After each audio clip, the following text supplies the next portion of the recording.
aprovecho para hacer este programa, para hablar de el verdadero y falso ecumenismo, y les voy a contar cómo el falso ecumenismo que tenemos ahora en la Iglesia Católica, no digo en toda la Iglesia, no digo que no exista un correcto ecumenismo, lo hay, pero hay un falso ecumenismo muy extendido en la Iglesia Católica, lamentablemente, y este falso ecumenismo está conectado con la masonería y también está conectado con el modernismo denunciado hace más de 100 años en la Iglesia por el Papa San Pío X. Así es que es muy importante que los católicos sepamos con mucha claridad en qué consiste el verdadero ecumenismo y cuál es el falso ecumenismo para no caer en la confusión. Y aquí está la fotografía de esa bendición, yo la digo entre comillas, que Sara Mulally imparte. Me imagino que había una comitiva anglicana. Lo que mucha gente se pregunta es, bueno, ¿por qué el obispo es antiguo? El obispo cree que es una bendición válida, está reconociendo el sacerdocio de Sara Mulally, la está reconociendo como sacerdotisa, como obispo, o simplemente está haciendo un gesto, digamos, de etiqueta, no sé cómo decirlo de otra manera, ¿no? El primer documento que le estoy mostrando aquí es la de la encíclica Humanum Genus de el Papa León XIII sobre la masonería. Esta encíclica es del 20 de abril de 1884. 20 de abril de 1884. Todavía vivía San Juan Bosco. San Juan Bosco murió en el 1888. Y el Papa escribió una encíclica llamada Humanum Genus sobre la masonería. Ahora, de esta encíclica solo voy a hablar de un párrafo. Es interesantísima la encíclica, pero voy a hablar de un párrafo porque vamos a ver cómo el falso ecumenismo que ahora tenemos está conectado con el proyecto masónico. Una de las estrategias masónicas que denuncia ahí el Papa es que a sus afiliados no les exigen renunciar a su fe católica. Cuando un católico se quiere afiliar a la masonería o cuando lo invitan, le dicen, mira, tú no tienes que renunciar a tu fe. Aquí no somos una religión, somos una organización altruista, buscamos el bien común, buscamos la comunión entre personas de todos los credos. Cada uno puede en la masonería mantener su propia religión, eso no es problema para nosotros. Así es que no te preocupes. A ver, me están informando que también mi buen amigo José Plasencia ha publicado un programa. Este no lo he visto, he tenido muy poco tiempo últimamente para estar ahí en las redes, pero claro, José Plasencia es muy buen amigo mío. Me dicen que también recomiendan mucho, bueno, supongo que hizo un video sobre el tema, creo que es lo que me están tratando de decir. Su canal se llama La Fe de la Iglesia, para que lo vean, por favor. Gracias por el aviso. Bueno, ¿qué dice el Papa León XIII sobre este aspecto de la masonería? Dice, si los afiliados a la masonería no están obligados a jurar expresamente de la fe católica, esa táctica está tan lejos de oponerse a los intentos masónicos que más bien sirve a sus propósitos. Fíjense bien, estoy leyendo la parte subrayada en azul. En primer lugar, porque este es el camino de engañar fácilmente a los sencillos y a los incautos y de multiplicar el número de adeptos. Claro, si de entrada la masonería les dijera a los católicos tienes que renunciar a tu fe católica para entrar aquí, muchos no entrarían. Pero como les dicen, no hay ningún problema, no hay ninguna incompatibilidad entre masonería y catolicismo. Tú puedes seguir teniendo tu fe católica. Claro, no le dicen que se la van a quitar después, no le dicen que la va a perder después. Y al seguir avanzando los grados de la masonería, tendrá que renunciar. Eso no se lo dicen al principio.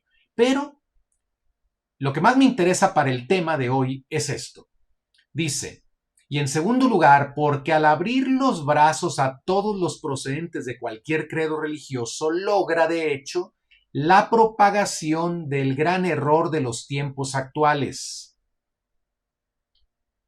La masonería logra con esto la propagación del gran error de los tiempos actuales. ¿Cuál es el gran error de los tiempos actuales? Dice el Papa, el indiferentismo religioso y la igualdad de todos los cultos. Atención, atención, porque este ideal masónico, esta estrategia masónica para destruir la Iglesia Católica y el orden civilizatorio construido por la Iglesia Católica, no estoy exagerando cuando digo esto lo dice el Papa León XIII en la encíclica Humanum Genus. El Papa dice que este indiferentismo religioso, la igualdad de todos los cultos, conducta muy acertada para arruinar a todas las religiones, singularmente a la católica, que como única verdadera no puede ser igualada a las demás sin suma injusticia. ¿Ok? Entonces, así se propaga, se va atacando la iglesia promoviendo primero una igualdad de todos los cultos, o sea, tratando todas las religiones como si fueran iguales. Y alguien podría preguntar, justamente, se admite esta pregunta, bueno, ¿por qué? ¿Dónde está lo malo en tratar a todas las religiones como iguales? ¿No tienen la misma dignidad todas las personas? Bueno, las personas tenemos todas la misma dignidad humana. Todos los seres humanos tenemos la misma dignidad humana. O sea, no es que un católico sea más persona humana que un musulmán. Pero cuando hablamos de las religiones no estamos hablando de seres humanos, estamos hablando de religiones, que por cierto, la única religión verdadera propiamente, a la que se puede llamar propiamente religión, es la religión católica. ¿Por qué? Porque religión viene de religar, unir al hombre con Dios. La única religión propiamente dicha que verdaderamente, no falsamente, no aparentemente, sino verdaderamente une al Dios verdadero con el hombre es la religión católica. Es una religión revelada, no es un invento del hombre, sino es una religión revelada por Dios. En cambio, las otras religiones vienen, las religiones no cristianas vienen de el deseo del hombre por alcanzar una conexión con ese Dios que alcanza a descubrir usando su inteligencia. Pero no son religiones reveladas. De hecho, también muchas religiones no conectan, o religiones no cristianas no conectan al hombre con el Dios verdadero. Lo conectan con falsos dioses, por lo tanto no son propiamente religiones, no te religan con nada.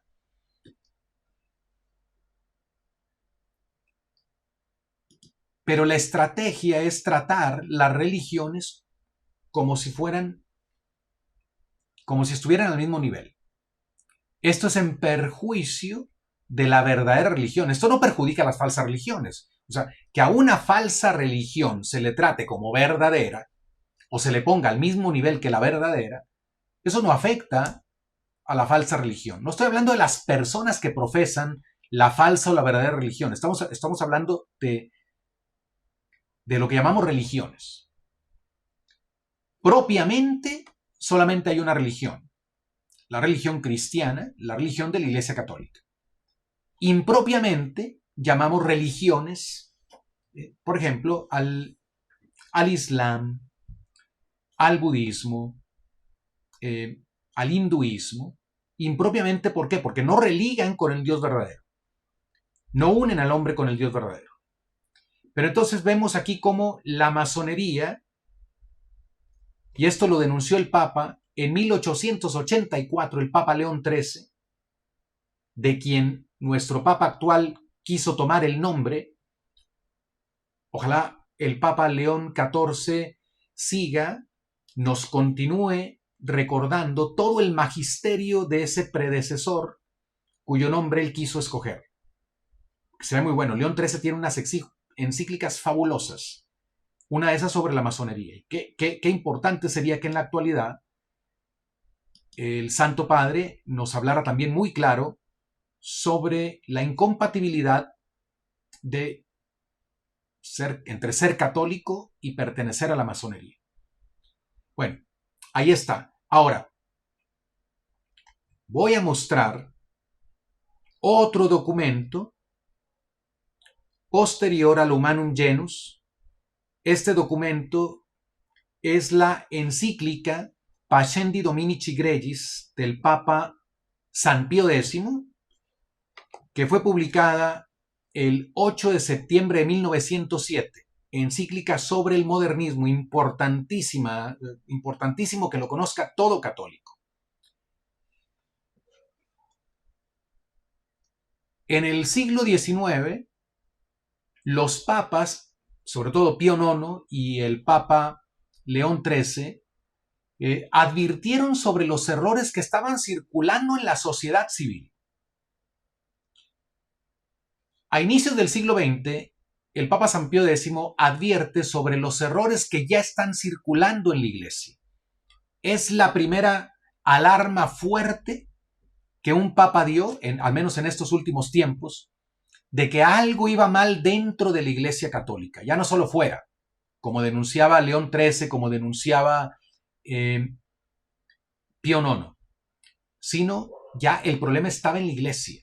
Dentro de la Iglesia había enemigos internos en la Iglesia, a los que llama el Papa San Pío X modernistas. Ahora, los modernistas tenían una teoría para explicar el fenómeno religioso que la tomaban de los ateos. Voy a leerles estos párrafos sobre la experiencia religiosa. Dice, si ahora queremos averiguar cómo se distingue un modernista filósofo de un modernista creyente, hay que hacer primero una advertencia. El filósofo, o sea, el filósofo ateo, agnóstico, el que no tiene la fe católica, ¿qué afirma sobre la religión?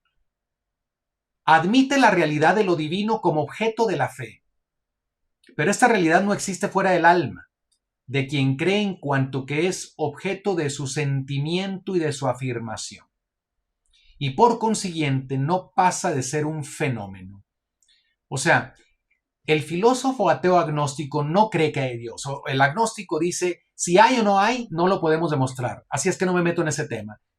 El ateo dice, no hay Dios. Pero no pueden negar que hay el fenómeno religioso.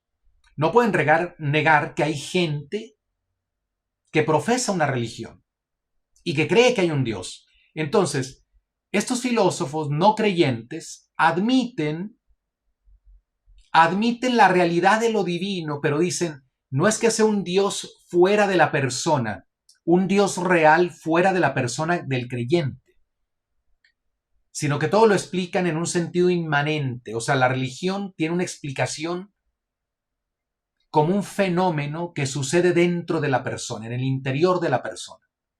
No es que hay un Dios real, trascendente, creador de todas las cosas, providente, un Dios que se haya revelado realmente. No.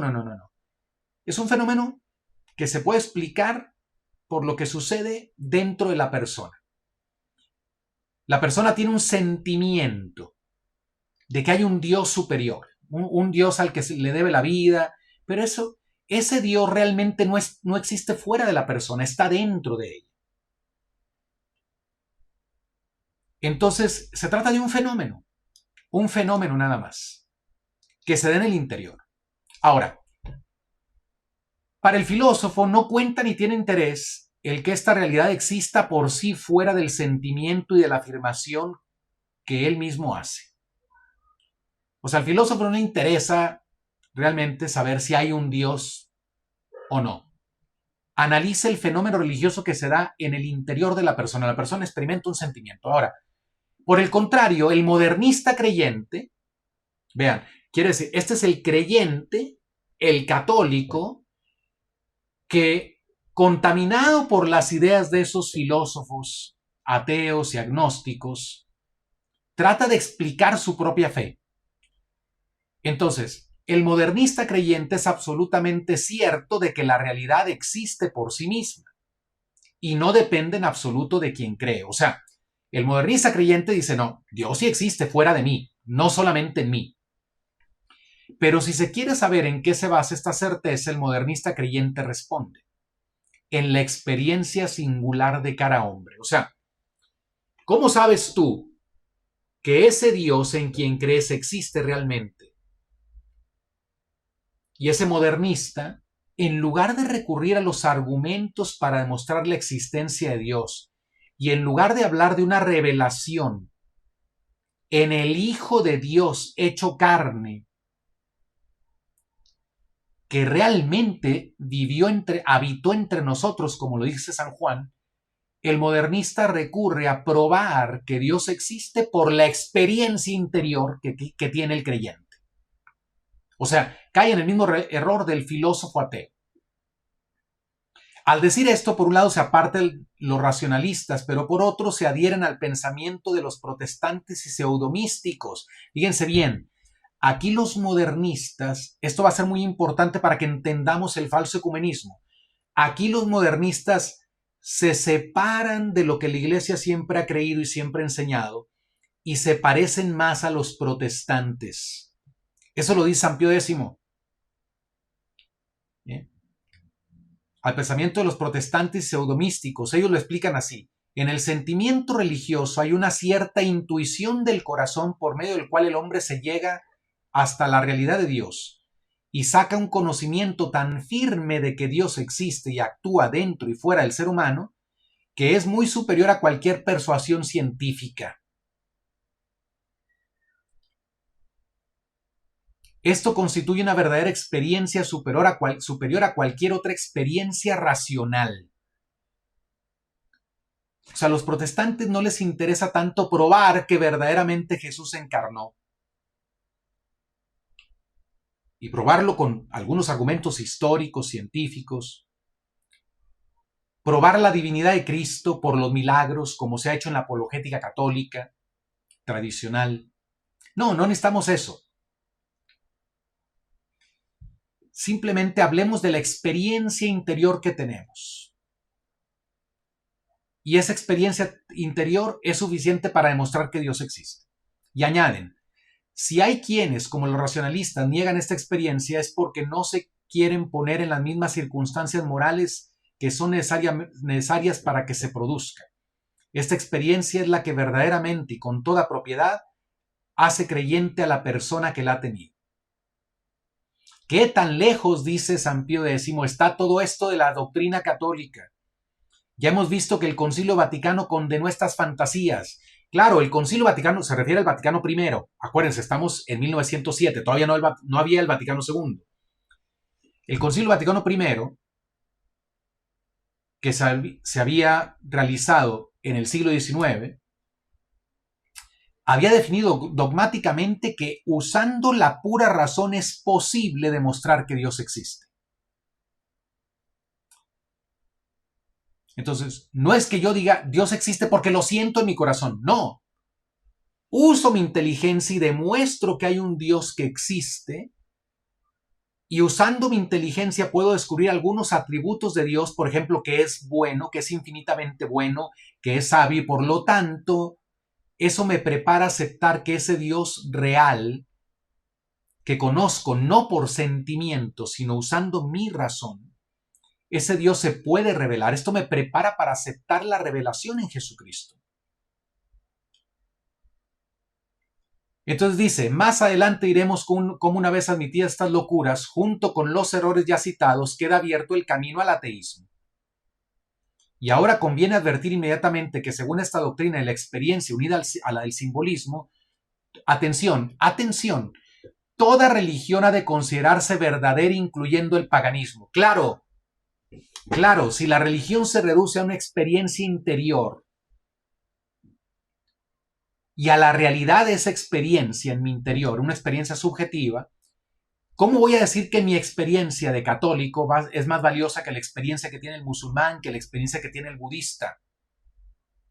¿Ven cómo el modernismo el modernismo distorsiona la doctrina católica y va a preparar precisamente para el ecumenismo. De hecho, del modernismo y de la infiltración masónica que hubo en la Iglesia, nos viene el falso ecumenismo del que vamos a hablar más adelante. Pero es importante que entendamos estas raíces, hermanos. Es importante que entendamos lo que denunció el Papa León XIII sobre esa estrategia masónica de equiparar todas las religiones, ponerlas al mismo nivel, promover el indiferentismo religioso para últimamente destruir la Iglesia Católica. Y es importante que veamos cómo al inicio del siglo XX, el Papa Santo, San Pío X, nos denuncia el modernismo y dice cómo el modernismo termina llevándonos a equiparar todas las religiones también. ¿Por qué? Porque en todas las religiones se dan experiencias de esta clase. O sea, experiencia interior de Dios, sentimiento religioso, todos lo tienen. Luego, ¿pueden los modernistas negar que en los turcos los haya y afirmar que solo en el catolicismo las puede haber? La verdad es que no. Unos lo hacen incluso de manera velada y otros abiertamente aseguran que todas las religiones son verdaderas. O sea, el modernismo lleva a esta afirmación de que todas las religiones son verdaderas. ¿Por qué? Porque entiende la religión como un mero sentimiento religioso, una experiencia interior, subjetiva. No pueden adoptar otra postura, pues según los principios que ellos mismos nos han asentado, no tienen argumentos para decir que hay religiones falsas. Solo podrían hacerlo basándose en la falsedad del sentimiento religioso o en la falsedad de la fórmula elaborada por el entendimiento.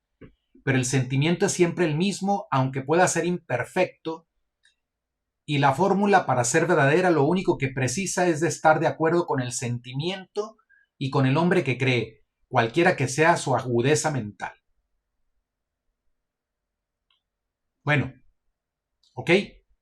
O sea, ¿a qué es lo más que pueden llegar los modernistas en este tema, en este punto? Quizá podrían los modernistas poner una sola objeción a las demás religiones, que la religión católica, por tener más vida, tiene también más verdad, y que es más digna del nombre cristiano porque responde con más plenitud al cristianismo primitivo. Pero son unos argumentos sólidos para defender que la religión católica es la única religión verdadera.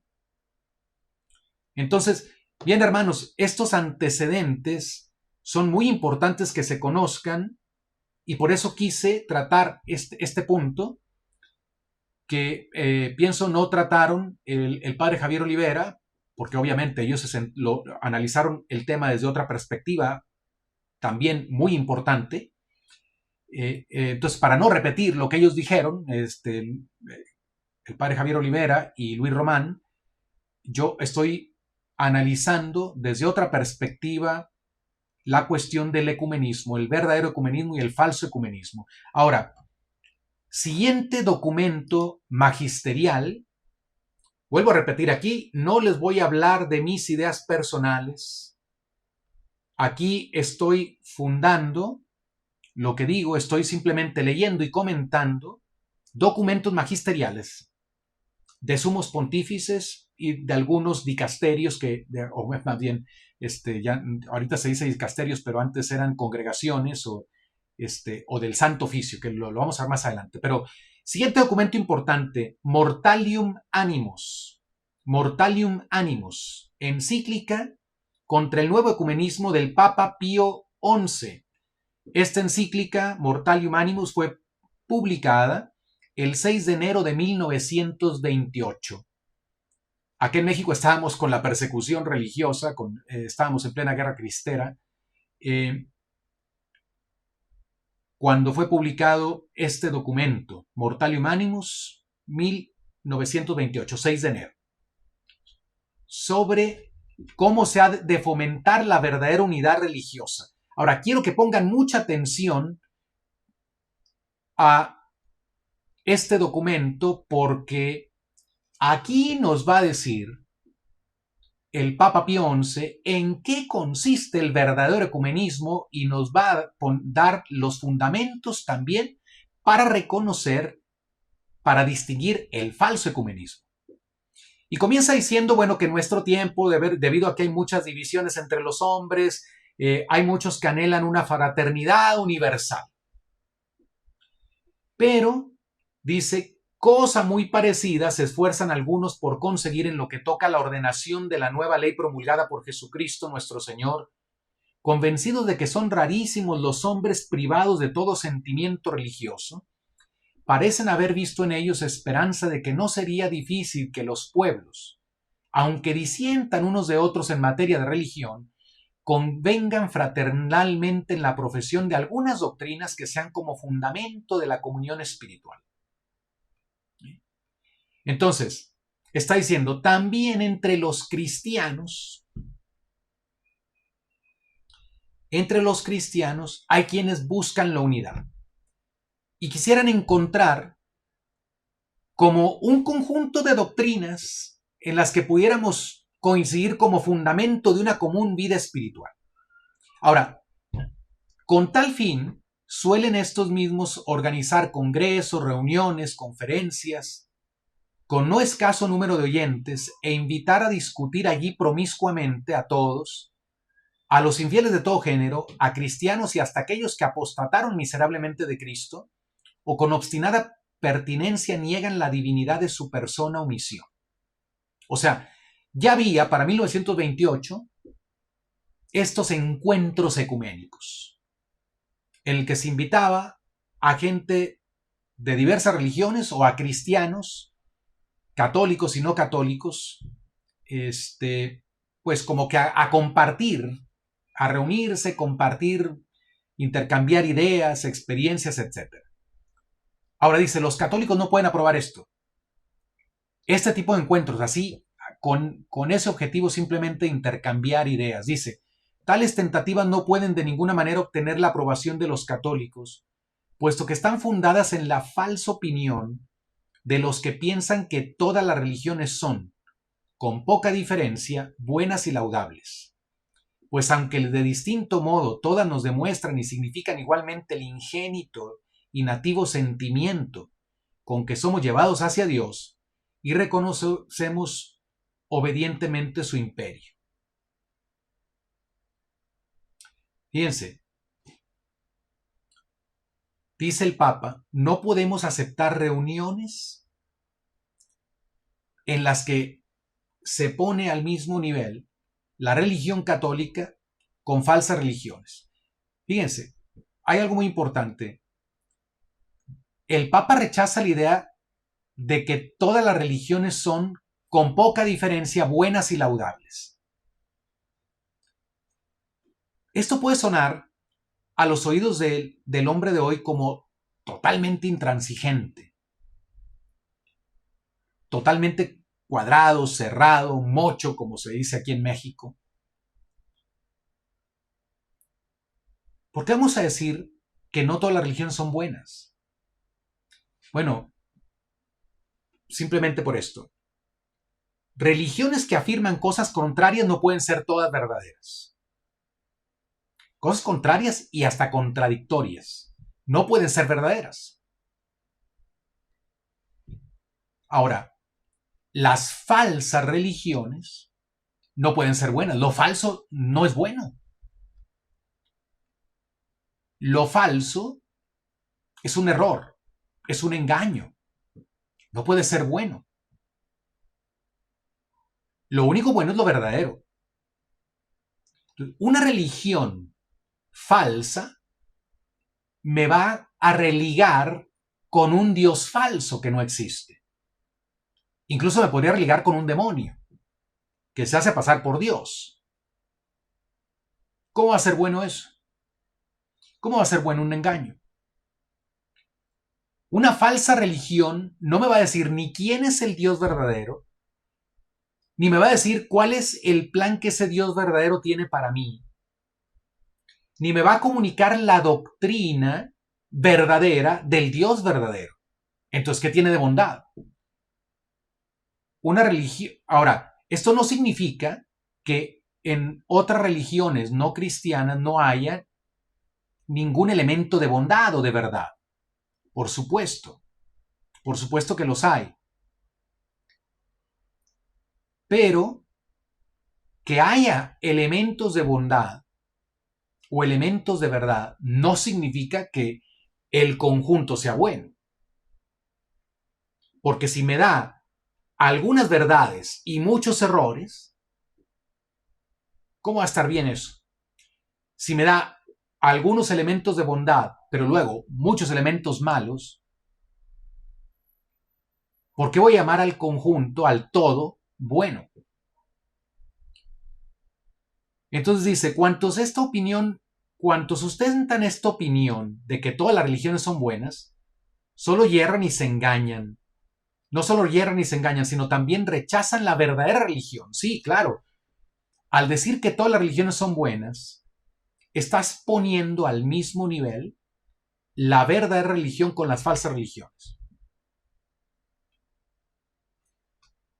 Ahora, miren. Otro error, la unión de los cristianos, argumentos falaces. Eso se refiere ya más propiamente a los que tratan de lograr la unidad entre los cristianos católicos y no católicos. Y entre los no católicos recuerden que hay un montón de denominaciones.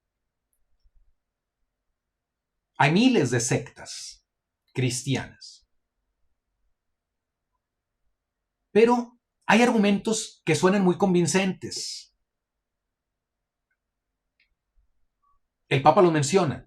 ¿Acaso no es justo y no es hasta conforme con el deber que cuantos invocan el nombre de Cristo se abstengan de mutuas recriminaciones y se unan por fin un día con vínculos de mutua caridad?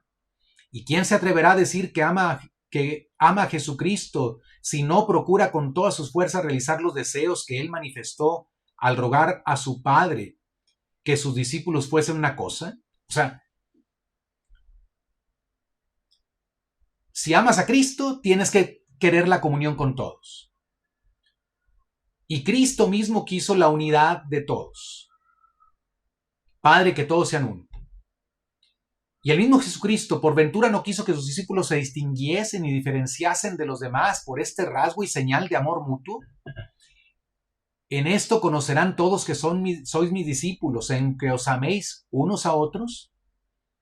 Ojalá, añaden, fuesen una sola cosa todos los cristianos.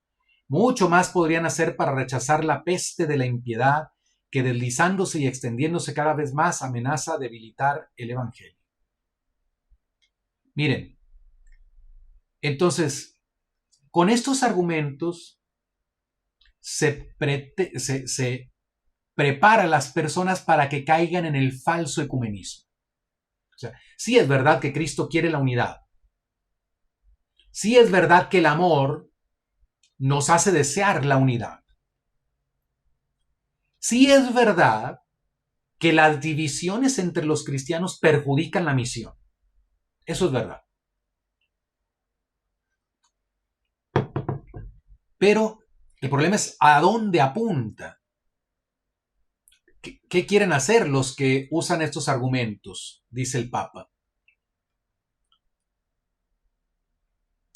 Ahora va a decir, la verdadera norma en esta materia, o sea, cuando se trata de hablar de unidad de los cristianos, ¿cómo la debemos entender nosotros, los católicos? Dice, le hace una exhortación a los obispos primero, exhortándolos pues la conciencia de nuestro deber a no permitir que la grey del Señor sea sorprendida por perniciosas falacias. Invocamos vuestro celo, venerables hermanos, para evitar mal tan grave. Está exhortando a los obispos. Es que los obispos y el Papa en primer lugar tienen la obligación de cuidar que la grey no sea sorprendida por perniciosas falacias.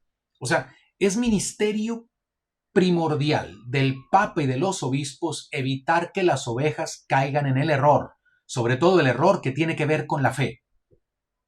Es labor fundamental, no lo estoy diciendo yo, lo está diciendo el Papa Pío XI y lo pueden encontrar la misma idea en un montón de encíclicas de los papas de todos los tiempos. Entonces dice a los obispos, hay que evitar el mal tan grave. Solo una religión puede ser verdadera, la revelada por Dios. Dice, está citando aquí la Biblia, fíjense bien, cita la Biblia. Obviamente, yo les invito a que lean toda esta encíclica, la van a encontrar en mi página web. Les recuerdo, padrejuandrazo.com. La voy a subir en unos 2 días máximo, va a estar ahí este documento y todos los que voy a mencionar en este programa, pero no puedo leer todos los documentos completos. Les invito a que lo hagan, porque también yo tengo que seleccionar unos párrafos. Pero que quede claro que yo los exhorto a leer todos los documentos completos. Yo tengo que hacer una selección. Tal vez si alguno de ustedes expusiera este tema, seleccionaría los mismos párrafos y otros.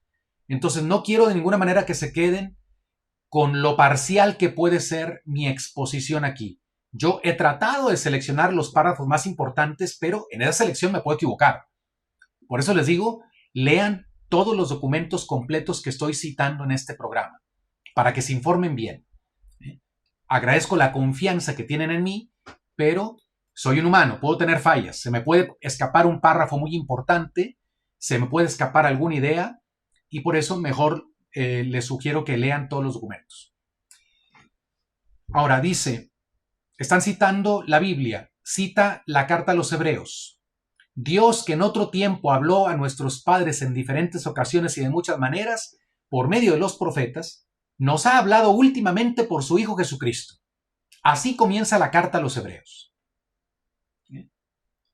Por donde claramente se ve que ninguna religión puede ser verdadera fuera de aquella que se funda en la palabra revelada por Dios. O sea, está claro en la Escritura que Dios nos ha hablado por medio de su Hijo. Antes habló por los profetas, pero ahora últimamente nos ha hablado por medio de su Hijo. Por lo tanto, no necesitamos nadie más. Si el Hijo de Dios es Dios mismo, es consubstancial al Padre.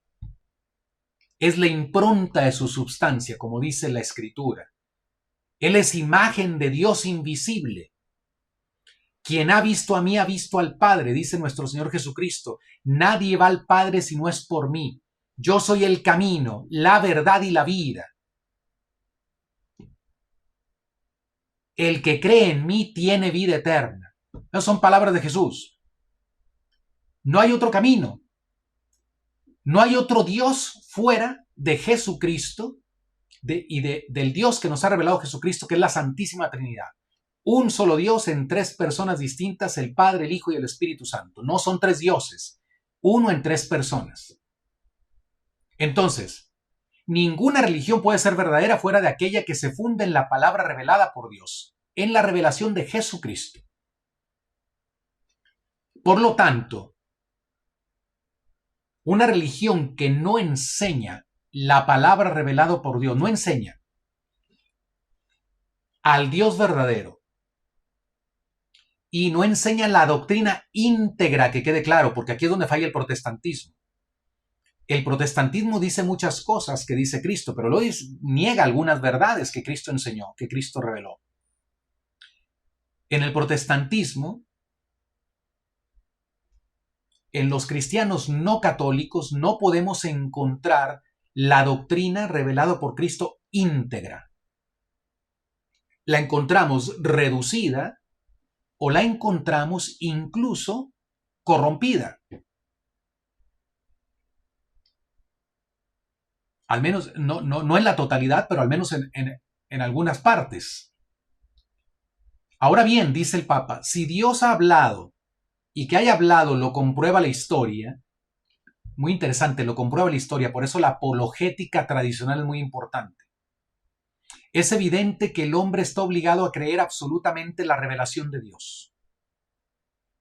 Y con el fin de que cumpliésemos bien lo uno y lo otro, para gloria de Dios y salvación nuestra, el Hijo unigénito de Dios fundó en la tierra su iglesia. Miren, todo está conectado. El único Dios que existe, el Dios verdadero, se reveló primero por los profetas, pero luego por su Hijo Jesucristo.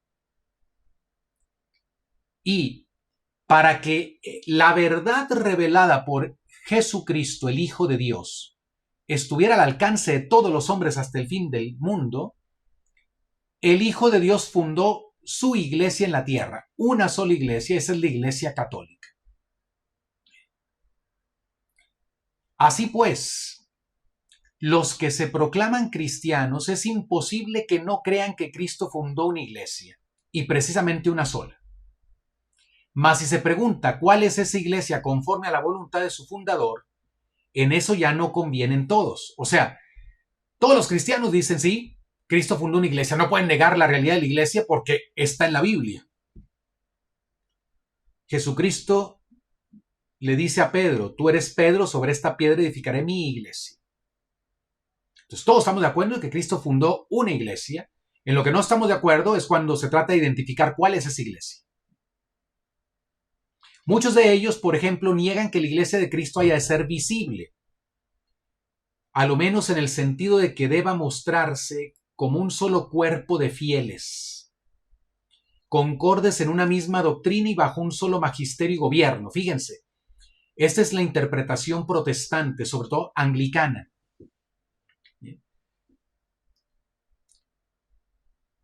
San John Henry Newman,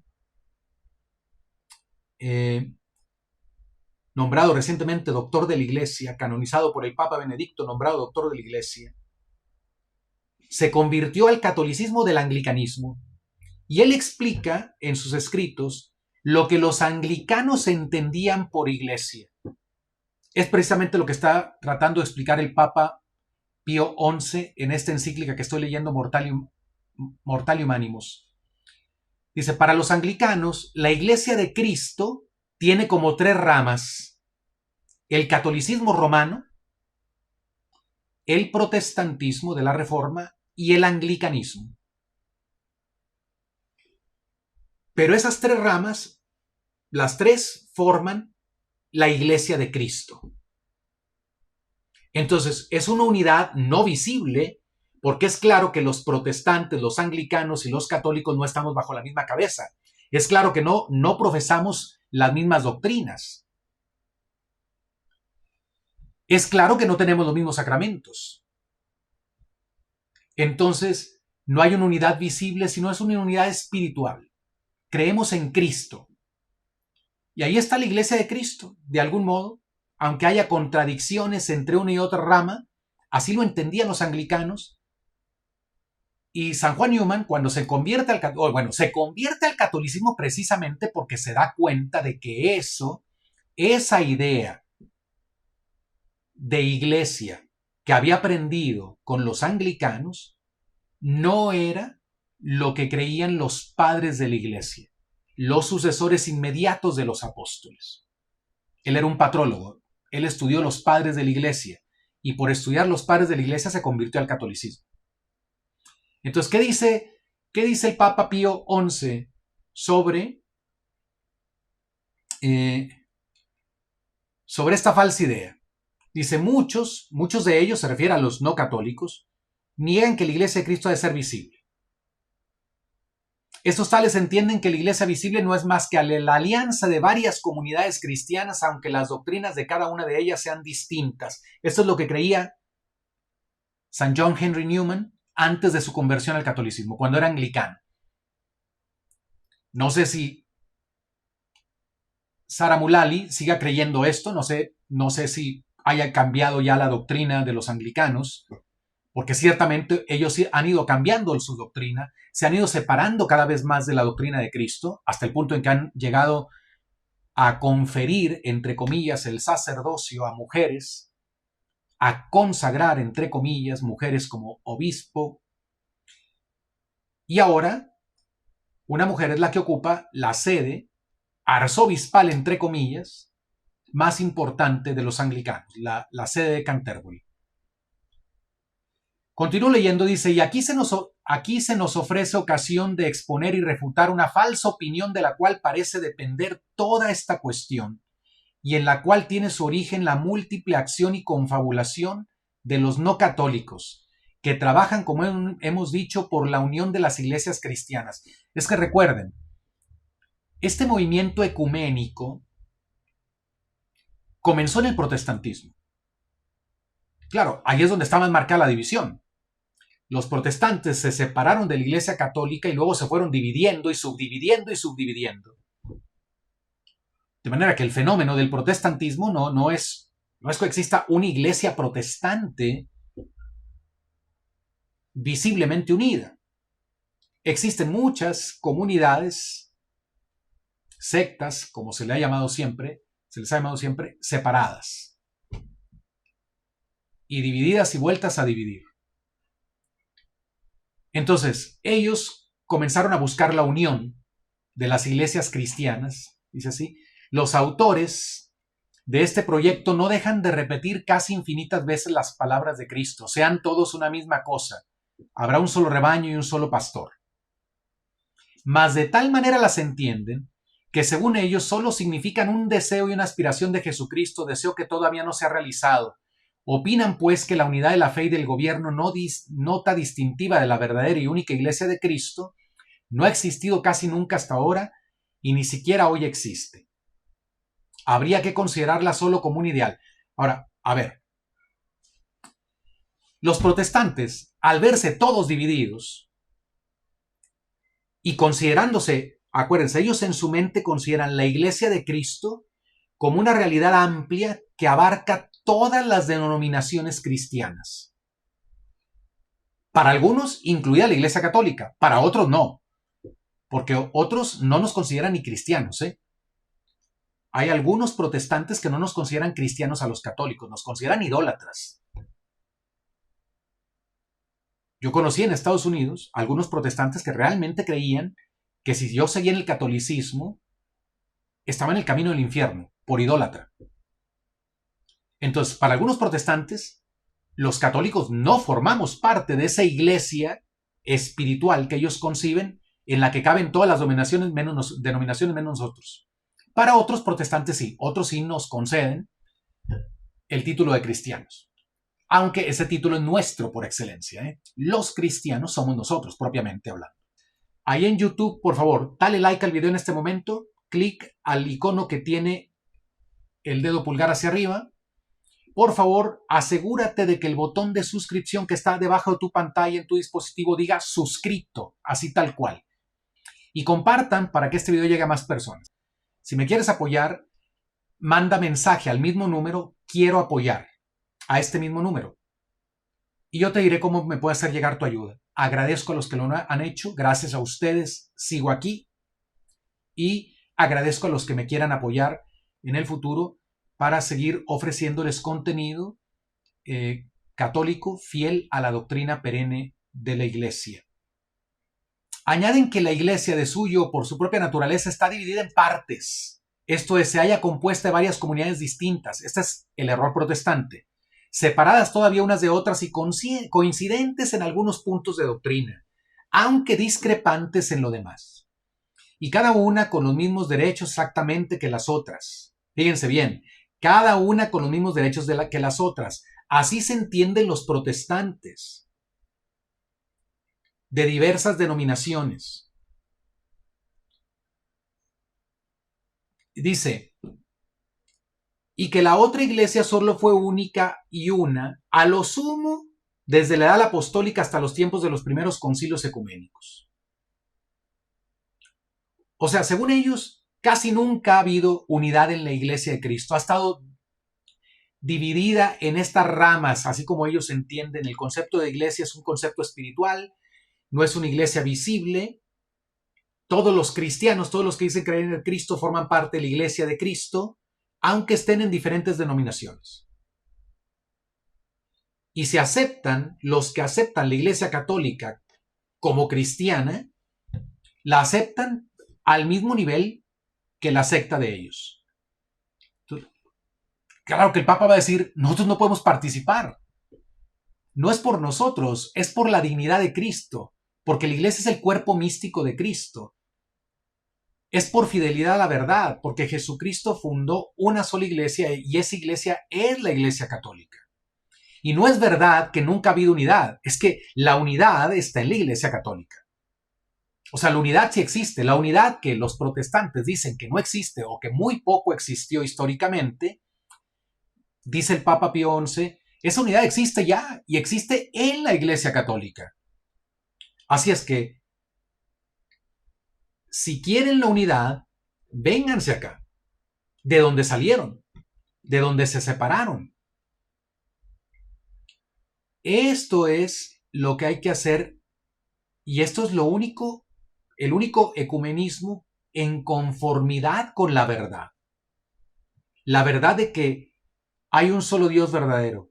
Ese Dios se ha revelado en su Hijo Jesucristo. Su Hijo Jesucristo comunicó su revelación a su iglesia que él fundó sobre la roca de Pedro, y esa iglesia es la Iglesia Católica. Por lo tanto, quien quiere la doctrina de Cristo en cualquier época de la iglesia después de que él ascendió a los cielos, tiene que remitirse a su única iglesia, que es la Iglesia Católica. Eso es lo que la iglesia siempre ha creído, no estoy dando mi opinión. Es lo que el Papa está expresando, el Papa Pío XI. Es lo que muchos papas expresaron en el pasado. O sea, no estoy dando aquí una opinión personal, no estoy hablando de una línea teológica, una corriente teológica de pensamiento dentro de la iglesia. No. Esto es lo que la iglesia siempre ha creído y siempre ha enseñado. O sea, la iglesia tiene conciencia clara de ser la iglesia que fundó Jesucristo, la única iglesia fundada por Cristo. La iglesia católica no está confundida en lo que cree. Y tiene muy clara la doctrina que cree. La confusión está fuera de la iglesia. Ahora, ¿hay alguna confusión dentro de la iglesia? Sí, pero esa ha entrado como virus. La iglesia católica ha sido infiltrada. Pero la confusión no está en los concilios dogmáticos de la iglesia. No está, si vemos el conjunto de la tradición católica, no hay confusión.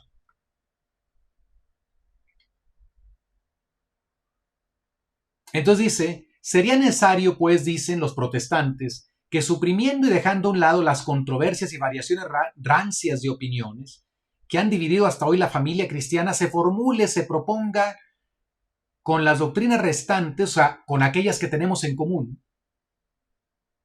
una norma común de fe, con cuya profesión puedan todos no ya reconocerse, sino sentirse hermanos. Aquí va a ser más importante no la realidad de ser hermanos y tener todos una misma fe, sino el sentirse hermanos. Vean por dónde va el falso ecumenismo. Porque lamentablemente esto que el Papa Pío XI denunciaba como equivocado en 1928, ahora tenemos quien lo promueva dentro de la Iglesia Católica. Lo que los protestantes estaban haciendo fuera de la Iglesia en 1928, ahora hay quien lo está haciendo dentro de la Iglesia Católica. Añaden, sin embargo, dice, que ella, la Iglesia Católica, los protestantes dicen sobre la Iglesia Católica que ha obrado mal porque corrompió la religión primitiva. Miren, esto no lo podemos olvidar en cualquier diálogo ecuménico que tengamos, en cualquier encuentro ecuménico. No debemos ser ingenuos y olvidar qué es lo que los protestantes creen de nosotros, de los católicos. ¿Qué piensan los protestantes de los católicos? Esto es lo que todos creen de nosotros. Dicen que la Iglesia ha obrado mal porque corrompió la religión primitiva, por cuanto agregó y propuso como cosa de fe algunas doctrinas no solo ajenas, sino más bien opuestas al Evangelio, entre las cuales se enumera especialmente el primado de jurisdicción que ella adjudica a Pedro y a sus sucesores en la sede romana. Eso es lo que los protestantes creen de nosotros. Entonces, cuando ellos participan con nosotros en estos encuentros ecuménicos, ellos van con esta idea. Estos católicos cambiaron la doctrina de Cristo, corrompieron la doctrina original enseñada por los apóstoles, se inventaron la tradición, que es una tradición no de Dios, sino de hombres, como la de los fariseos. Ellos corrompieron la iglesia. Los que tienen que renunciar a su doctrina corrompida son los católicos. Eso es lo que creen. Que no nos lo digan cuando nos encontramos con ellos no significa que dejan de creerlo. Entonces no tenemos que ser ingenuos. Cuando hacemos estos encuentros tenemos que saber claramente qué es lo que ellos piensan de nosotros, qué es lo que nosotros pensamos de nosotros mismos. Dice, entre tanto aseveran que están dispuestos a actuar gustosos en unión con la Iglesia romana, naturalmente en igualdad de condiciones jurídicas, o sea, de igual a igual. Claro, y hasta cierto punto es entendible. Si ellos tienen ese concepto de iglesia que ya expliqué,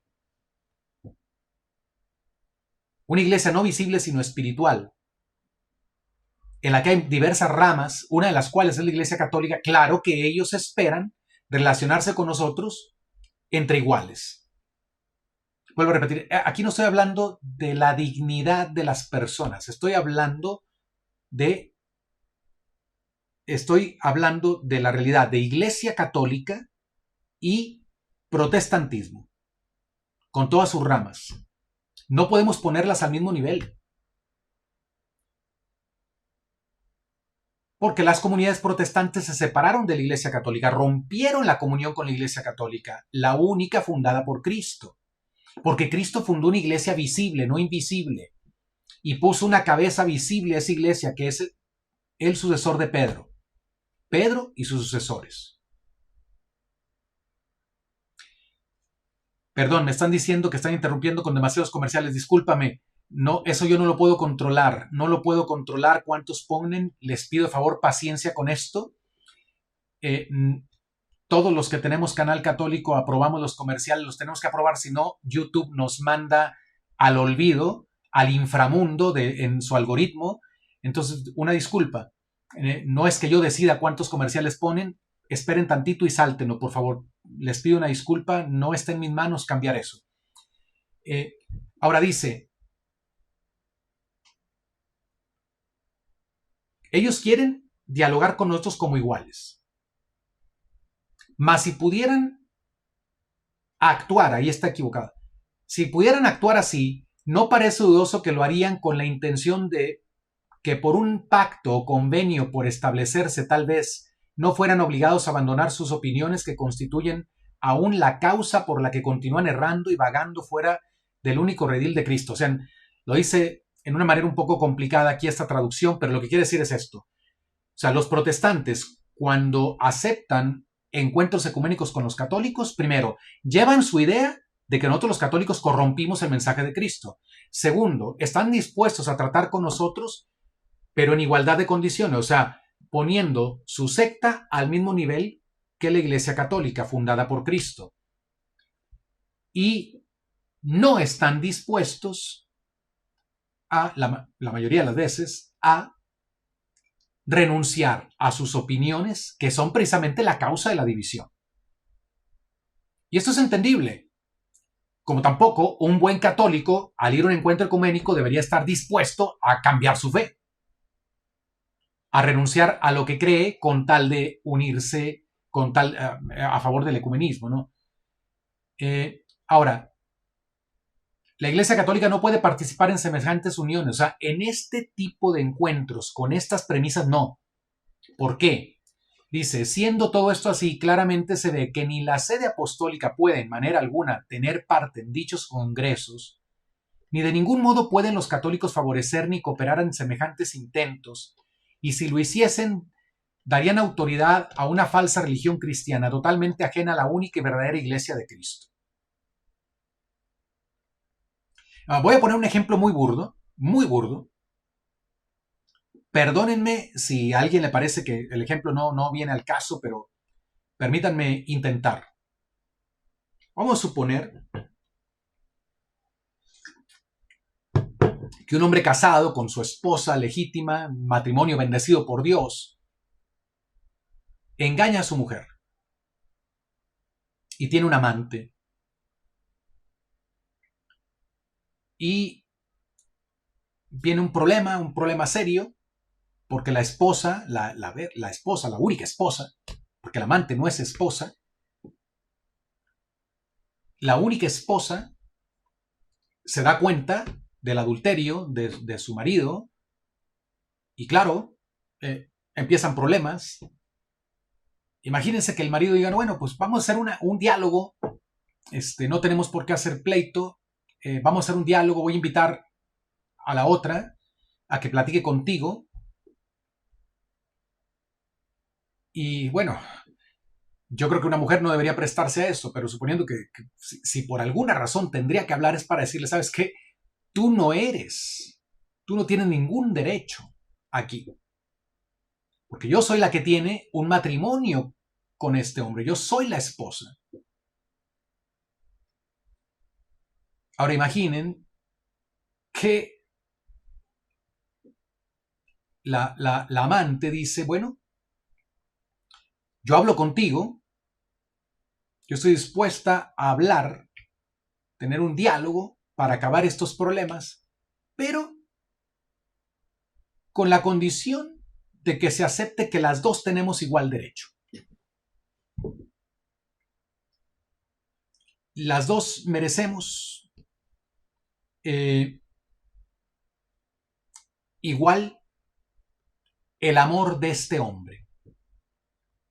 Sé que es un ejemplo burdo, pero a algunos les gustará, a otros no. Esto no es dogma de fe. Discúlpenme si a alguien no le gusta. No tiene por qué quedárselo, pero se me ocurrió. O sea, por esa misma razón, la Iglesia Católica dice, yo no puedo, no, dice, la sede apostólica, o sea, refiriéndose al Papa, el Papa no puede participar en un encuentro así, donde sabe que lo van a tratar como, no como el sucesor de Pedro, sino como alguien que representa una institución que ha corrompido la doctrina de Cristo y un igual a todos los demás líderes de las comunidades protestantes. ¿Por qué? Porque permitir esto sería, de algún modo, en la práctica, aceptar el error. O aparentar que se acepte el error. O mandar el mensaje de que se acepte el error.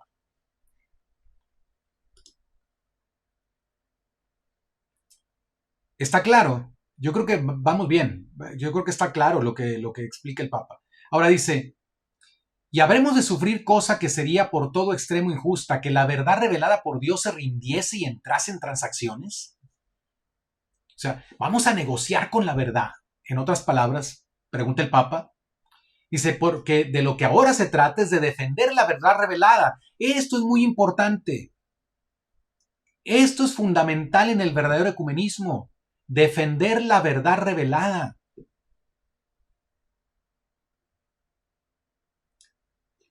Entonces, sí, hay que buscar la unidad de los cristianos, pero esa unidad tiene que estar en que ellos acepten toda la verdad. Y entre la verdad que tienen que aceptar es que la Iglesia Católica es la iglesia fundada por Cristo, la única iglesia fundada por Cristo. Y tienen que volver a esta iglesia de la cual salieron. Y reconocer que se equivocaron al salir. Esto no significa de ningún modo aceptar que la Iglesia Católica es perfecta en sus miembros. La Iglesia Católica, cuerpo místico de Cristo, sí es santa, es pura, sin mancha. Eso lo dice la Biblia. Los miembros somos pecadores. Entonces, claro, miembros de la Iglesia hemos cometido, digo hemos porque soy un pecador, errores. Y ha habido errores garrafales de miembros de la Iglesia. Ha habido papas que han cometido errores terribles. Eso no se niega. Pero eso en nada afecta la santidad de la Iglesia Católica, en nada afecta que la Iglesia Católica sea la única fundada por Cristo. Las fallas no son de Cristo, son de sus miembros.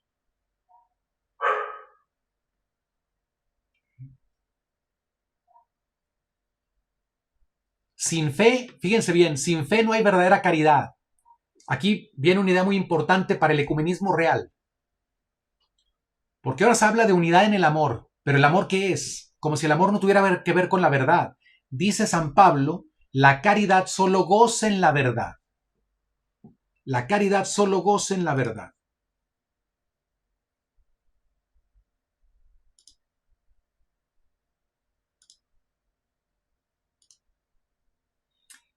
Entonces, el Papa va a decir aquí, sin fe, la fe es la que nos une a la verdad. Por la fe aceptamos la verdad revelada. No va a haber verdadera caridad. Entonces va a decir el Papa, es falso decir que nos amamos todos cuando no nos está importando la verdad, cuando no tenemos todos la misma fe. Dice, para parecer que dichos pancristianos, o sea, cristianos de todas las denominaciones, tan atentos a unir las iglesias, persiguen el fin nobilísimo de fomentar la caridad entre todos los cristianos. Pero ¿cómo es posible que la caridad redunde en daño de la fe? O sea, puede parecer que están fomentando la caridad, pero dice el Papa, si esa supuesta caridad daña la fe, no es caridad. Si alguno viene a vosotros y no trae esta doctrina, no la recibáis en casa, ni siquiera le saludéis. Eso está citando el Papa la segunda carta de Juan, versículo 10. O sea, el mismo San Juan, que es el apóstol que nos habla de la caridad, ámense unos a los otros como yo los he amado, les doy un mandamiento nuevo. Ese mismo Juan, cuando escribe su carta, dice, si alguno viene a vosotros y no trae esta doctrina, o sea, la revelada por Cristo, la heredada a través de los apóstoles, no lo recibáis en casa y ni siquiera le saludéis. O sea, la interpretación es, no podemos trabajar por una supuesta caridad olvidando la verdad, descuidando la verdad, haciendo un lado la fe. Siendo pues la fe íntegra y sincera como fundamento y raíz de la caridad, necesario es que los discípulos de Cristo estén unidos principalmente con el vínculo de la unidad de la fe. Por tanto, ¿cómo es posible imaginar una confederación cristiana, cada uno de cuyos miembros pueda, hasta en materias de fe, conservar su sentir y juicios propios, aunque contradigan su juicio y sentir de los demás? Al juicio y sentir de los demás, perdón.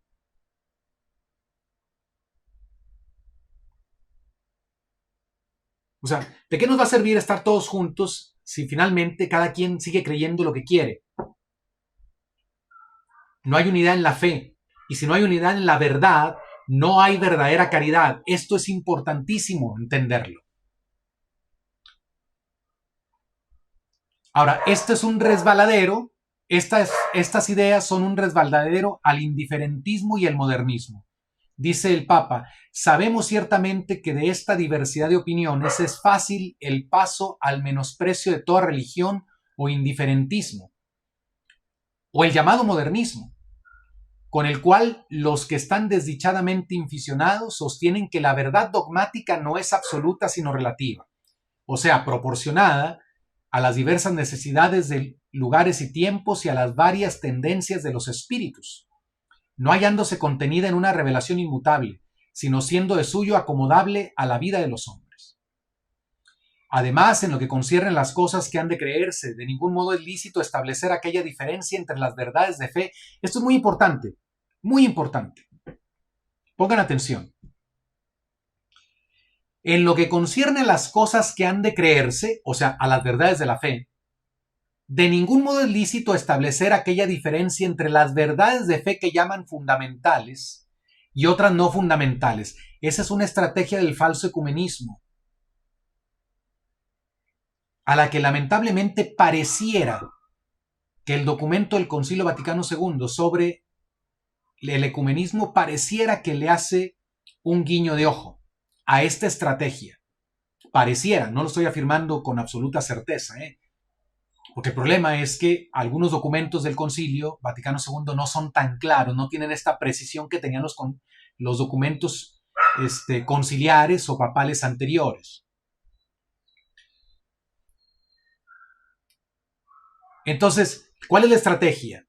Decir que, bueno, hay unas verdades fundamentales del cristianismo, en esas tenemos que coincidir todos. Y hay otras verdades secundarias en las que no es necesario coincidir. Por ejemplo, no es primordial creer que María es virgen antes, en y después del parto. No es primordial. Lo que es importante es creer en la Santísima Trinidad. Lo que es importante es creer que Jesucristo es verdadero Dios y verdadero hombre. Lo que es importante es creer que Jesucristo realmente padeció, realmente murió y realmente resucitó entre los muertos. Ascendió al cielo y volverá. Lo que es fundamental es creer que vino el Espíritu Santo en Pentecostés. Eso es lo fundamental. Pero bueno, ya creer si la Virgen es virgen o no, realmente, son verdades no fundamentales. No es tan fundamental creer en la presencia real de Cristo en la Eucaristía. Lo que es más importante es creer que Cristo en la última cena instituyó un memorial de su cena. una ceremonia que puede variar en el modo como la hagan diferentes denominaciones cristianas. Los católicos hacen la misa, los protestantes hacen la cena del Señor, se hace de diferente modo, pero bueno, finalmente es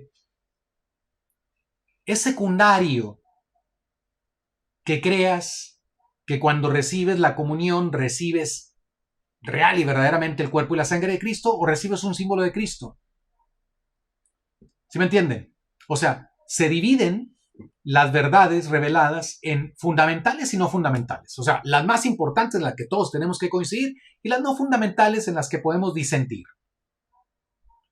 Como gustan decir ahora, dice, de las cuales las primeras deberían ser aceptadas por todos, las segundas, por el contrario, podrían dejarse a libre arbitrio de los fieles.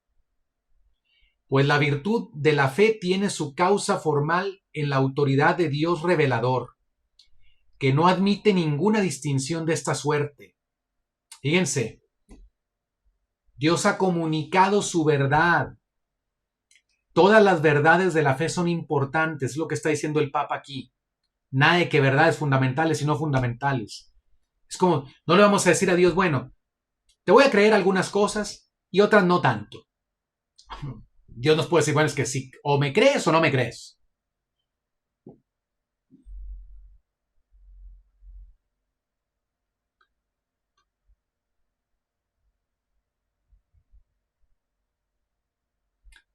¿Sí se entiende lo que estoy diciendo? Esa estrategia del falso ecumenismo. Dice, por eso todos los que verdaderamente son de Cristo presentarán la misma fe al dogma de la Madre de Dios concebida sin pecado original, como por ejemplo al misterio de la Augusta Trinidad. Creerán con la misma firmeza en el magisterio infalible del Romano Pontífice, en el mismo sentido con que lo definiera el Concilio Ecuménico del Vaticano I, acuérdense, estamos en 1928, como en la encarnación del Señor. Ahora, ¿cuál es la única manera de unir a todos los cristianos? Bien claro se muestra, pues, venerables hermanos, por qué esta sede apostólica no ha permitido nunca a los suyos que asistan a los citados congresos de acatólicos, o sea, los no católicos, porque la unión de los cristianos no se puede fomentar de otro modo que procurando el retorno. Atención con esta palabra, el retorno de los disidentes a la única y verdadera iglesia. O sea, el verdadero ecumenismo solo es esto. Trabajar para el retorno de los disidentes a la única y verdadera iglesia de Cristo, de la cual un día desdichadamente se alejaron, a aquella única y verdadera iglesia que todos ciertamente conocen y que por voluntad de su fundador debe permanecer siempre tal cual. Él mismo la fundó para salvación de todos. Esto es el verdadero ecumenismo, nada más. Y el verdadero ecumenismo tiene que tener este objetivo. Estrategias puede haber. Intentos, esfuerzos, actitudes, claro. Pero el objetivo debe ser este.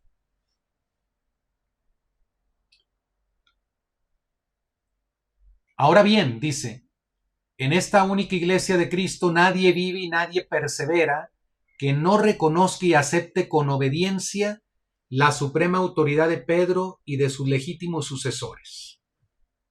Vean, o sea, para que vuelvan es necesario que acepten la autoridad de Pedro y sus sucesores.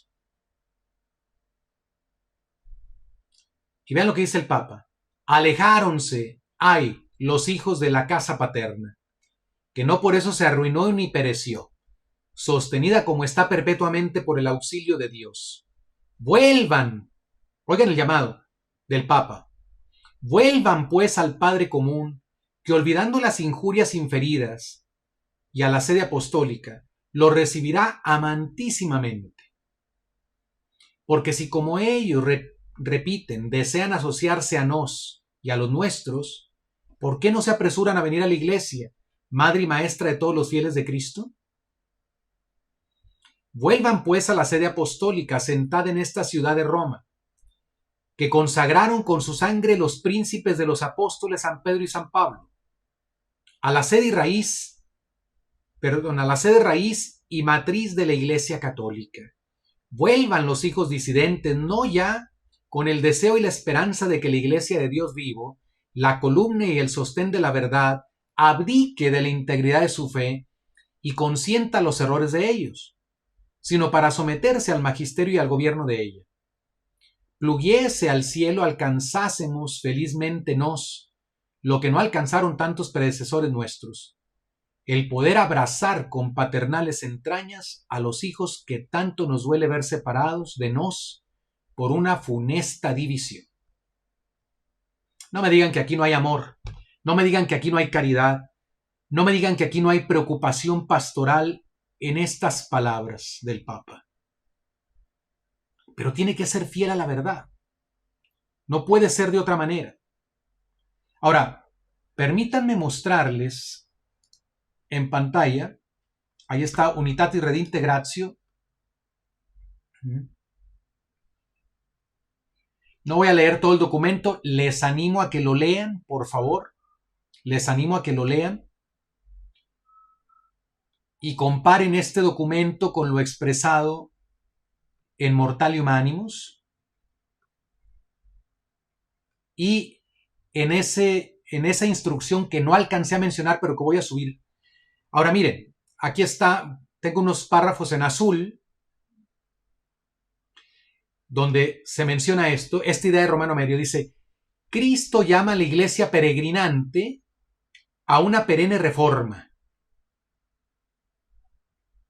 de la que la iglesia misma en cuanto a su institución humana y terrena tiene siempre necesidad, hasta el punto de que si algunas cosas fueron menos cuidadosamente observadas, bien por circunstancias especiales, bien por costumbres o por disciplina eclesiástica, o también por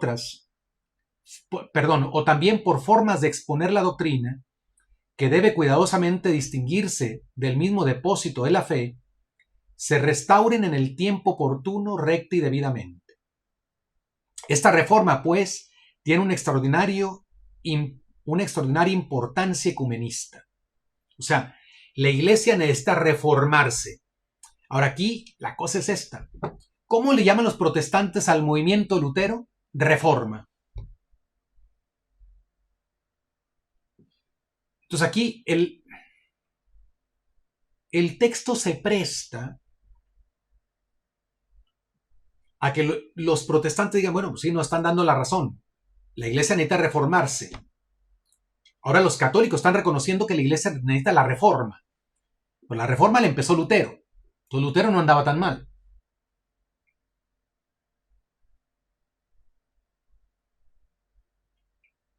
Es verdad, los miembros de la iglesia necesitamos reformarnos, pero la iglesia como tal, les digo, la iglesia no ha fallado.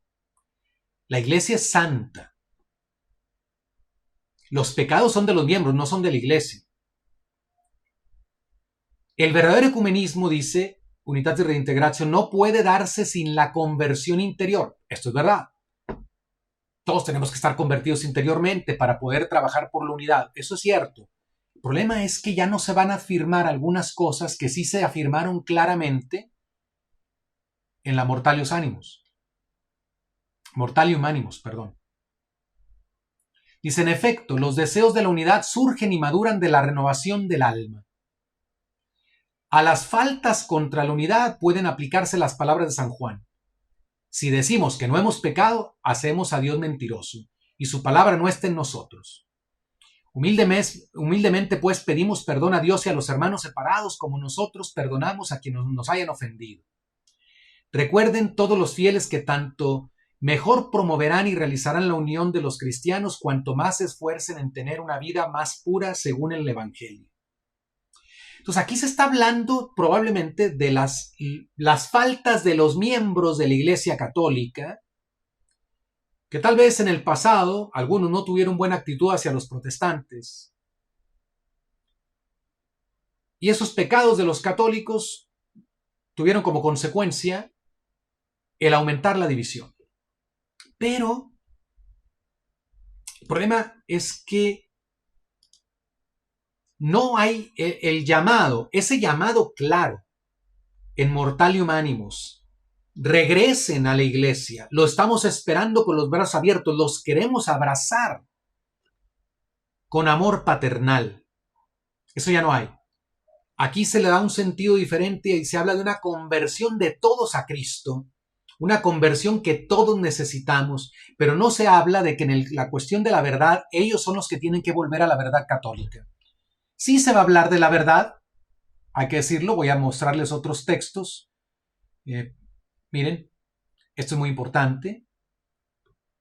Dice, en ningún caso debe ser obstáculo para el diálogo con los hermanos del sistema de exposición de la fe católica. Es totalmente necesario que se exponga con claridad toda la doctrina. Además que les aseguro que este párrafo, muchos que andan en el movimiento ecuménico no lo toman en cuenta. Pero ahí está, en el documento conciliar. Es totalmente necesario que se exponga con claridad toda la doctrina. Nada es tan lejano al ecumenismo como el falso irenismo, que pretendiera desvirtuar la pureza de la doctrina católica y obscurecer su genuino y verdadero sentido. Muy bien, excelente lo que dice este párrafo. La fe católica hay que exponerla al mismo tiempo y con más profundidad y con más rectitud que para que tanto por la forma como por las palabras pueda ser cabalmente comprendida también por los hermanos separados. Ok, muy bien. Nada más que no va a decir que los hermanos separados, es que no trata nada más de que comprendan. Se trata de que vuelvan a esta verdad. Comprender puede ser un primer paso. Comprender lo que creemos puede ser un primer paso, pero no es suficiente. Un protestante puede comprender muy bien lo que la Iglesia Católica enseña, pero no creerlo, no creer que sea verdad. Pero lo entiende, lo comprende.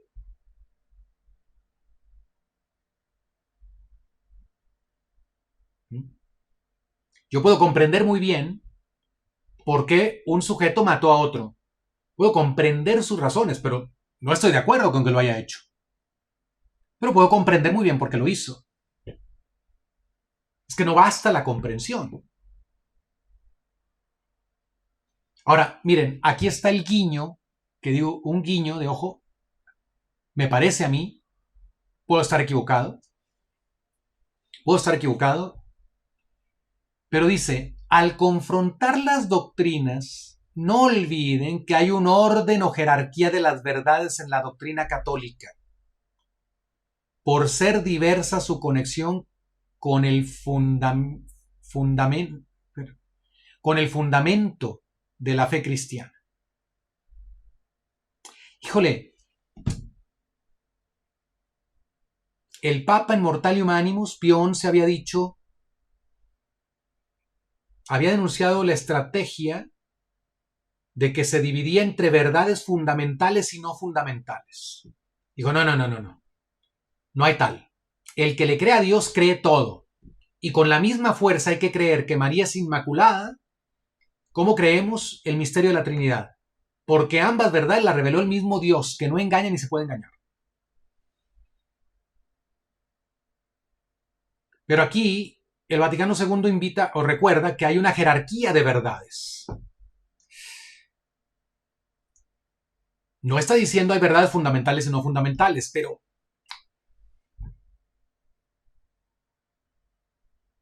¿no estará acercándose a esa idea?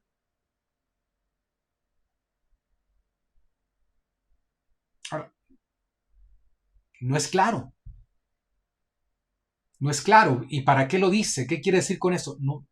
No sabemos claramente. Acá dice que hay que hablar claramente la verdad. Eso muy bien. Lo aplaudo, pero acá pareciera no coincidir con lo que dijo Pío XI en Mortalium Animus. Ahora voy a regresar para leer otras cosas que tengo subrayadas aquí. Fíjense, Por movimiento ecuménico se entiende el conjunto de actividades y de empresas que, conforme a las distintas necesidades de la Iglesia y las circunstancias de los tiempos, se suscitan y se ordenan. Cuando se ordenan a algo, ese es el fin. Fíjense cuál es el fin. A favorecer la unidad de los cristianos. A ver, aquí ya no está expresado tan claramente el fin del ecumenismo como sí lo expresó Mortalium Animus. El fin es el regreso de los que se fueron a la Iglesia Católica. Aquí se habla del fin es favorecer la unidad de los cristianos, pero no, ¿unidad de los cristianos en qué sentido? En Mortalium Animus sí queda claro que el retorno es a la verdadera fe. El retorno es a reconocer la autoridad del Papa y a ponerse bajo su autoridad. Aquí el fin del ecumenismo se menciona es favorecer la unidad de los cristianos, pero ¿en qué consiste tal unidad? Tales son en primer lugar todos los intentos de eliminar palabras, juicios y actos que no sean conformes según la justicia y la verdad a la condición de los hermanos separados. Fíjense bien. Para esto ya no es el fin, estos son como medios. Hay que eliminar palabras, juicios y actos que no sean conformes según la justicia y la verdad a la condición de los hermanos separados.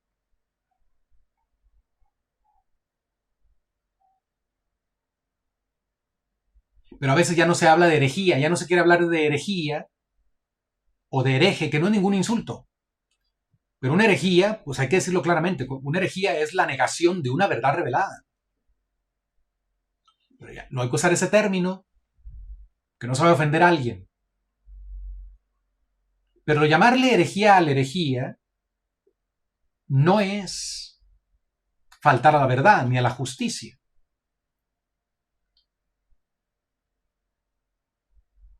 Llamar secta a una secta no es faltar a la verdad.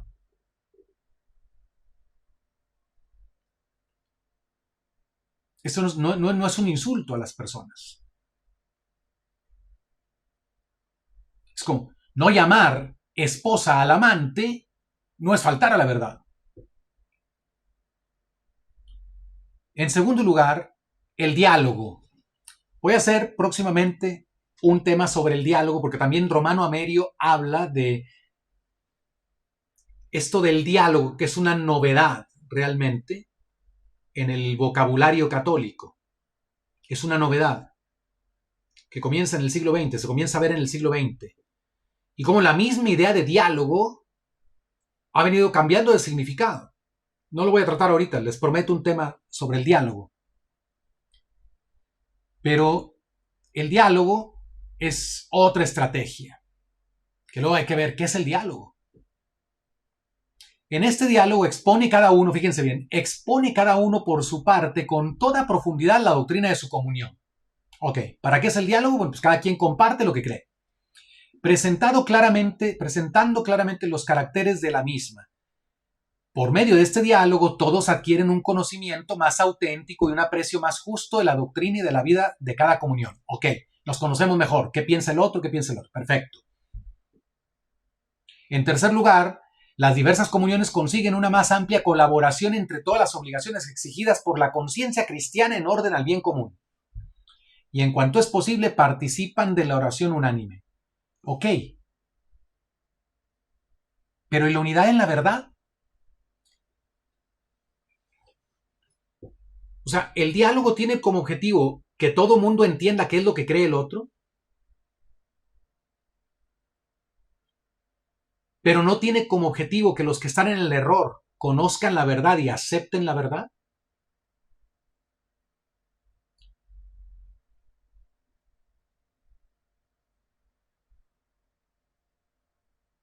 Luego todos aquí abarca católicos y protestantes, finalmente examinan su fidelidad a la voluntad de Cristo con relación a la Iglesia y como es debido emprenden animosos la obra de la renovación y la reforma. O sea, también los católicos tienen que participar en esto.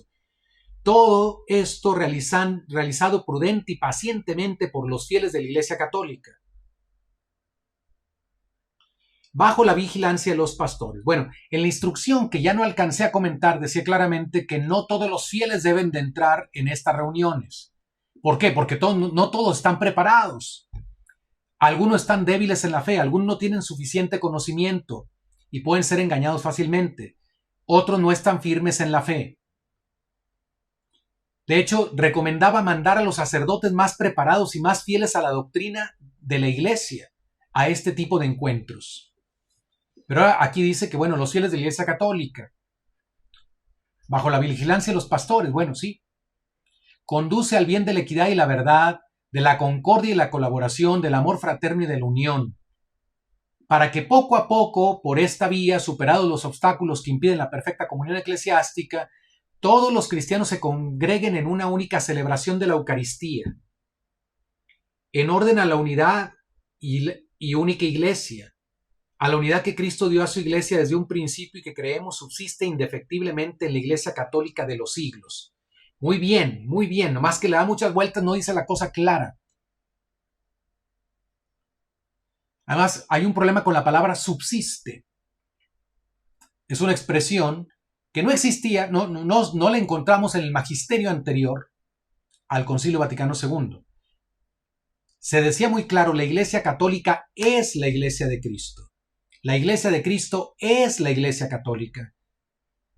En el Concilio Vaticano II se usa la expresión la Iglesia de Cristo subsiste en la Iglesia Católica. Ah, caray, ¿qué subsiste? Para empezar, es una palabra que muchos no entienden. Porque hay que saber un poquito de filosofía para entenderla. Subsiste en la Iglesia Católica. Entonces, esto da a pensar, a ver, ¿la Iglesia Católica es o no es la Iglesia de Cristo? Si es, ¿por qué no dijeron es?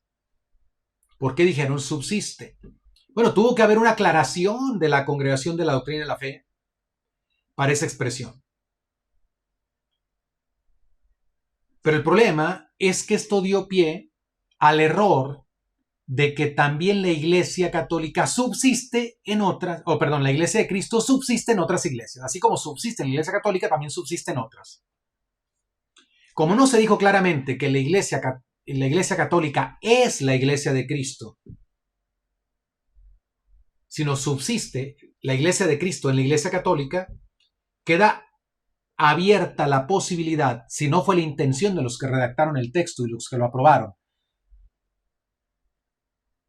el efecto en muchos lectores fue pensar que la Iglesia Católica ya no enseña que ella es la Iglesia de Cristo.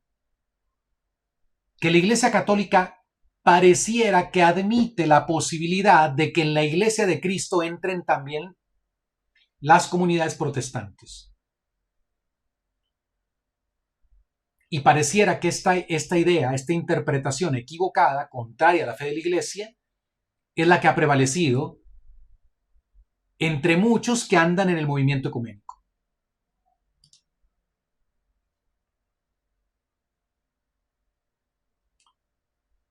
Entonces,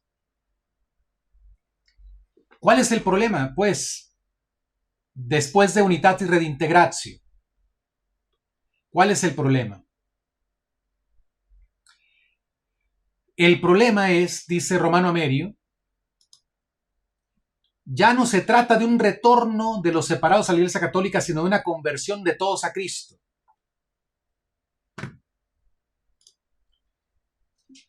De la unión que debería buscarse en el verdadero ecumenismo, el regreso de los que se fueron a la verdadera Iglesia de Cristo, que es la Iglesia Católica, y volver a tener comunión con la Iglesia Católica en la verdad, o sea, aceptar todas y cada una de las doctrinas reveladas por Dios, transmitidas por la Iglesia Católica.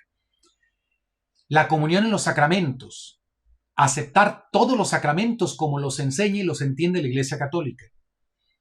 La comunión en la sumisión al romano pontífice, cabeza visible de la Iglesia, sucesor de Pedro, vicario de Cristo.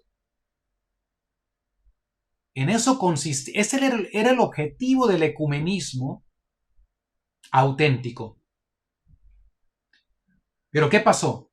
De esa unidad en la verdad, en los sacramentos y en la obediencia al romano pontífice, se fue pasando poco a poco en el movimiento ecuménico a hablar de la unión con Cristo así en general. de la unión con Cristo orante. Estamos en comunión con Cristo orante. Nuestra comunión es comunión de oración, oramos juntos. Y en el amor, lo que eso signifique, porque ahorita la palabra amor nadie la define. Entonces, hasta puede ser, es como la armonía de la nueva era. Lo importante es estar en armonía con todo el universo, lo que eso signifique. Entonces, con que estemos unidos en el amor y unidos en Cristo orante y nos vayamos volviendo todos a Cristo, lo que eso signifique, ahí está el objetivo del movimiento ecuménico. Si alcanzan a ver cómo cambió. Y fue cambiando ahora. De Unitatis Redintegratio hacia acá, del 64 para acá, ha cambiado mucho más. Hemos llegado a extremos que tal vez en 1964 los obispos que estaban en el concilio se hubieran escandalizado si lo hubieran visto hoy.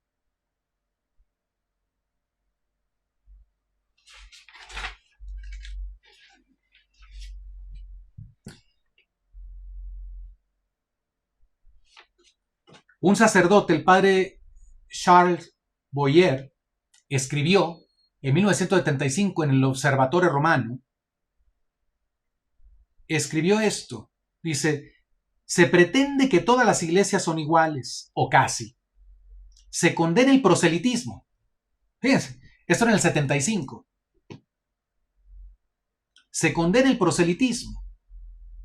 Ahora sigue condenando el proselitismo. Se le llama a la misión, algunos le llaman proselitismo. A anunciar a Cristo, al esfuerzo de tratar de convertir a alguien a Cristo, se le llama proselitismo y se condena. Y para huir de él se evita la crítica de los errores y una clara exposición de la verdadera doctrina.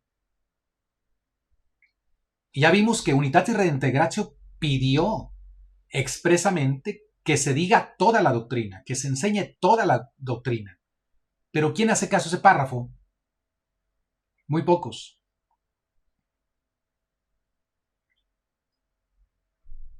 Se aconseja a las diferentes confesiones conservar su identidad alegando una convergencia que se hará espontáneamente. O sea, no les digas que tienen que volver. Diles que sean fieles como luteranos, sea un fiel luterano, un buen calvinista, un buen bautista, un buen pentecostal. Y tienen la ingenua idea de que espontáneamente irán volviendo a la unidad.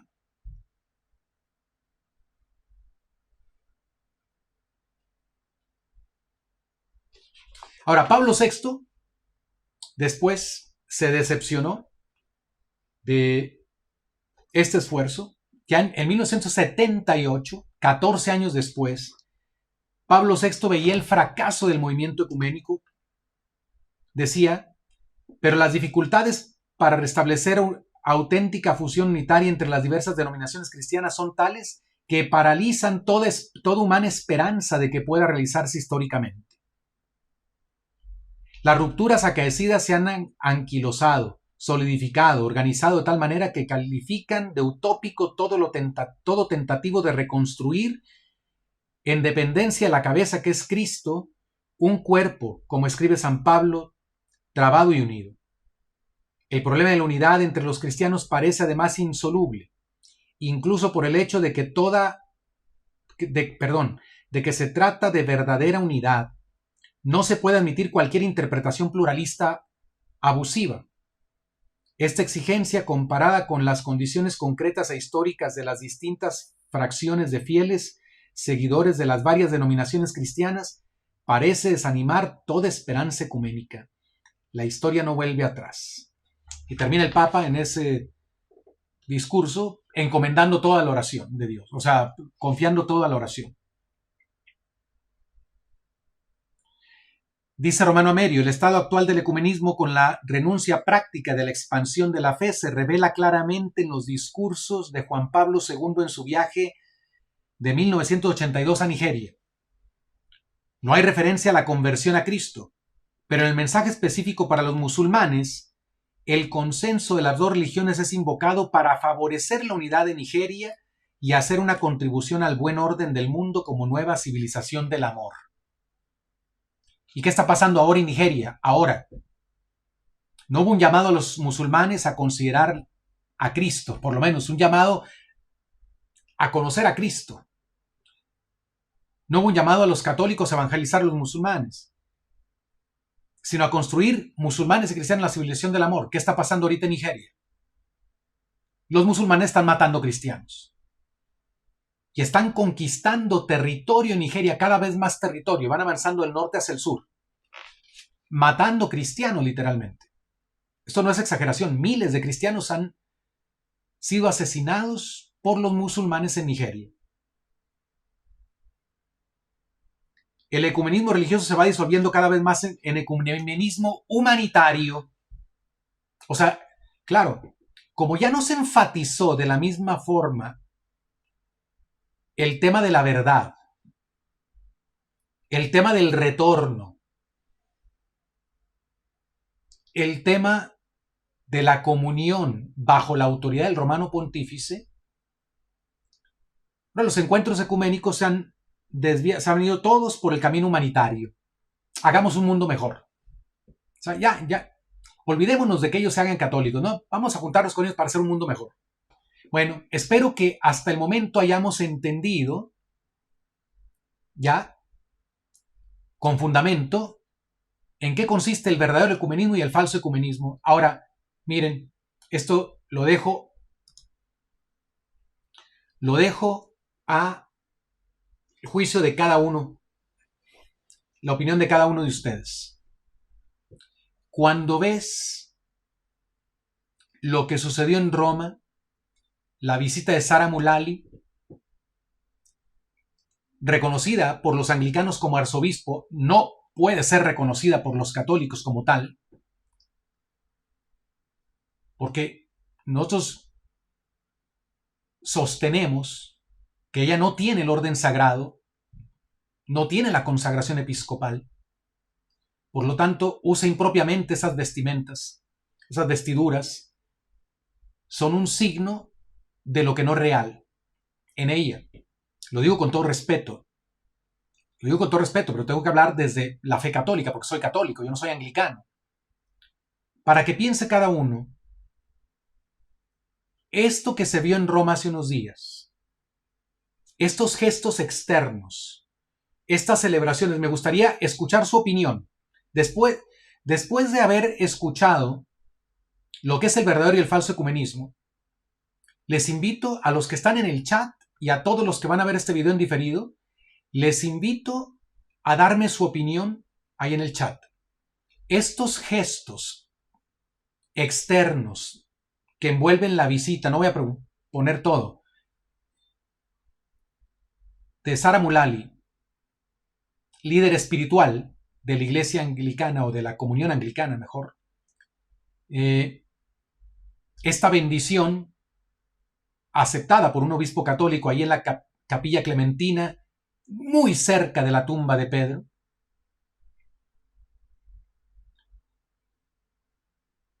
¿están más en sintonía estos gestos con el verdadero ecumenismo o con el falso ecumenismo? Eso es lo que quiero que responda cada quien. Porque a través de los gestos, no solo a través de las palabras decimos cosas, sino a través de los gestos decimos cosas. En el nombre del Padre, y del Hijo, y del Espíritu Santo. Amén. Dios te salve María, llena eres de gracia, el Señor es contigo. Bendita eres entre todas las mujeres, y bendito es el fruto de tu vientre, Jesús. Santa María, Madre de Dios, ruega por nosotros pecadores, ahora y en la hora de nuestra muerte. Amén. El Señor esté con ustedes. La bendición de Dios Todopoderoso, Padre, Hijo y Espíritu Santo, descienda sobre ustedes y los acompañe siempre. Amén. Que Dios los bendiga.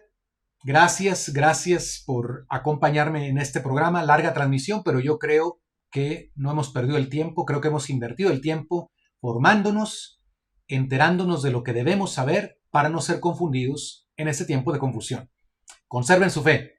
Hasta la próxima y que viva Cristo Rey.